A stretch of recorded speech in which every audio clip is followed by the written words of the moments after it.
प्याज में केल लगाते ही चौंक जाएंगे। Hello friends, welcome back to my channel. तो आप लोग कैसे हैं? आशा करती हूँ आप लोग बहुत अच्छे होंगे। तो आज की वीडियो बहुत ही ख़ास है, आप लोग एंड तक ज़रूर देखना। और वीडियो अगर अच्छी लगती है तो प्लीज़ चैनल को सब्सक्राइब करना और वीडियो को लाइक करना। तो देर ना करते हुए शुरू करते हैं सबसे पहली टिप्स, जो कि बहुत ही यूज़फुल है और इसमें हमारा ना एक पैसा लगता है और ना ही हमारा कोई खर्चा होता है। तो चलिए, क्या होता है, जैसे इस समय सभी के यहाँ कीर्तन हो रहे हैं या तो कहीं जाना पड़ता है इमरजेंसी में, तो अगर जिसको चश्मा देखते हैं सभी को लगता है लगभग, तो चश्मा ले जाने के लिए अगर हम इस तरह से डब्बे में छोटी सी पर्स में रखना चाहते हैं तो पूरा का पूरा हमारी पर्स जो है इस डब्बे से ही कवर हो जाती है। तो एक्स्ट्रा सामान हम इसके अंदर नहीं रख सकते। तो इसके लिए क्या करिए, कोई भी पतला सा सॉक्स ले लीजिए। बच्चों के छोटे छोटे सॉक्स सभी के घर में मिल जाते हैं। उसमें इस तरह से इसको हम चश्मे को रख देंगे और रखने के बाद में इस तरह से फोल्ड करके रखेंगे तो ये कम स्पेस में हमारी आ जाएगा। फिर हम इसमें ढेर सारा सामान भी रख सकते हैं। तो इस तरह से आप जब भी कहीं जाएं तो इस तरह से आप चश्मे को रखेंगे। अब आप इसमें ढेर सारा सामान भी, कोई भी सामान रख सकते हैं, नहीं तो डब्बे से बहुत ज़्यादा कवर हो जाती है, जिससे कि हमारी पर्स में जगह नहीं बचती है, जो कि हम कोई अलग एक्स्ट्रा सामान रख लें।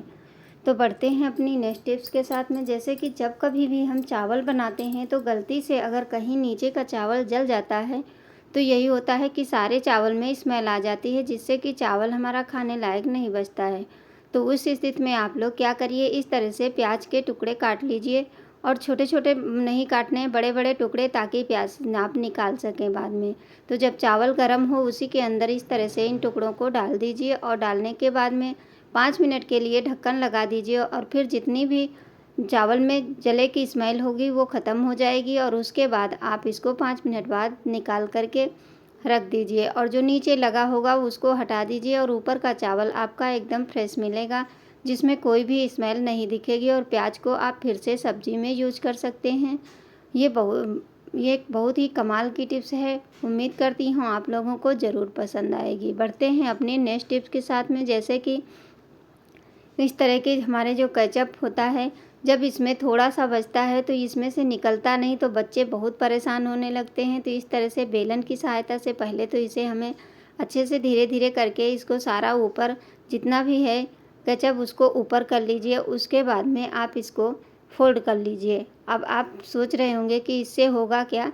होगा यही कि हम लोग जैसे कहते ना, हम लोग जुगाड़ से काम करते हैं। अब एक ले लीजिए, पेन का जो कैप होता है, इधर उधर पड़े ही रहते हैं और इसको इसके अंदर हम इस तरह से लगा देंगे।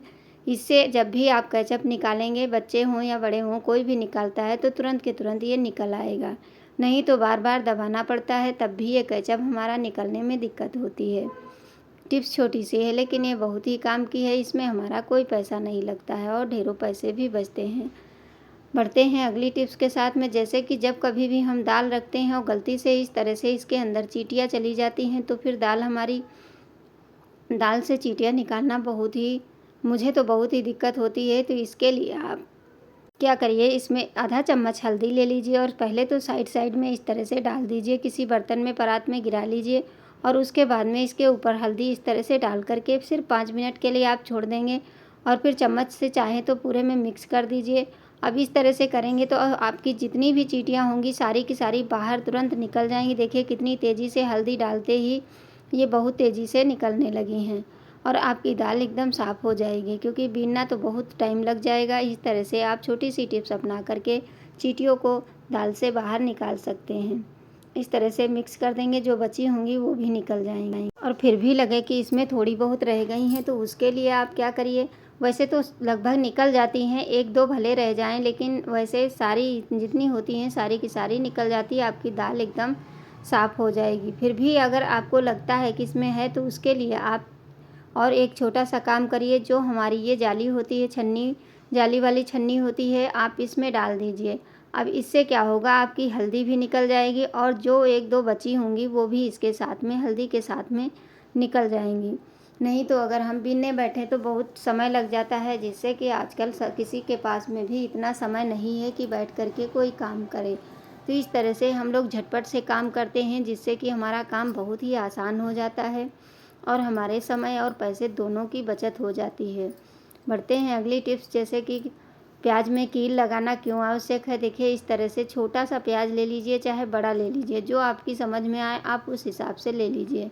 मेरी समझ में तो छोटा वाला ज़्यादा अच्छा रहता है। अब इसका ऊपर का पार्ट जो है हमें एक परत सिर्फ निकाल देनी है, बहुत ज़्यादा इसमें हमें छीलना नहीं है, छिलका अलग नहीं करना है।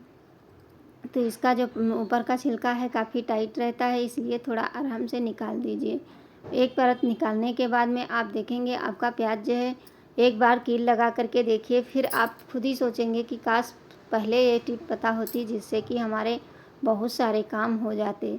तो इस तरह से हम पहले तो प्याज का छिलका हटा दिए हैं। अब चलिए एक इस तरह की कील ले लीजिए, मोटी हो, थोड़ी सी मोटी होनी चाहिए। इस तरह से हम क्या करेंगे, किसी भारी चीज़ से इसमें हम प्याज के अंदर कील को ठोक देते हैं।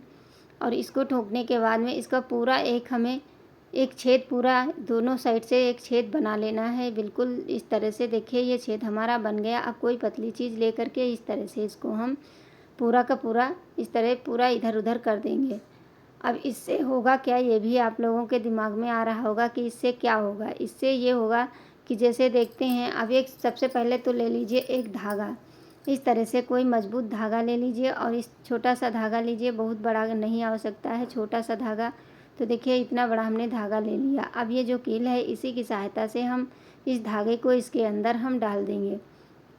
अब जो धागा है इसमें पूरा का पूरा प्याज का जितना रस है वो लग जाएगा, और लगने के बाद में इस तरह से हम इसको पूरा निकाल देंगे। और निकालने के बाद में हम इसको हम क्या करेंगे, देखिए थोड़ा सा समय लगता है ये निकालने में। अगर हम सुई से डालेंगे तो बहुत जल्दी से पड़ जाता है, लेकिन हमें धागे को ही पूरा इसके अंदर इसके रस में डुबोना है, जो कि ये बहुत ही कारगर है। एक बार आप लोग ट्राई करेंगे तो आप लोग खुद ही कहेंगे कि ये बहुत ही अच्छी टिप्स है। तो देखिए इस तरह से हमने निकाल लिया है। अब एक गांठ लगा दीजिए, और गांठ लगाने के बाद में चलिए इसे हमें कहाँ पे रखना है, जैसे कि किचन हो या ड्राइंग रूम हो या कमरा हो, हर जगह छिपकली बहुत ज़्यादा दिखती हैं और छिपकलियों से हर किसी को डर लगता है। तो ये छोटा सा काम आप लोग करिए, इस तरह से विंडो में टांग दीजिए। अब जहाँ से लगे कि बहुत ज़्यादा छिपकली आती है वहाँ पे टांगेंगे तो हैंग कर देंगे तो आपके घर में छिपकलियाँ अंदर नहीं आएंगी, क्योंकि प्याज की स्मेल जो होती है ये छिपकली को बिल्कुल भी नहीं पसंद होती है, इसी वजह से ये नहीं आती है। तो आज की टिप्स में आप लोगों को कौन सी टिप्स सबसे ज़्यादा पसंद आई है, प्लीज़ मुझे कमेंट करके ज़रूर बताना।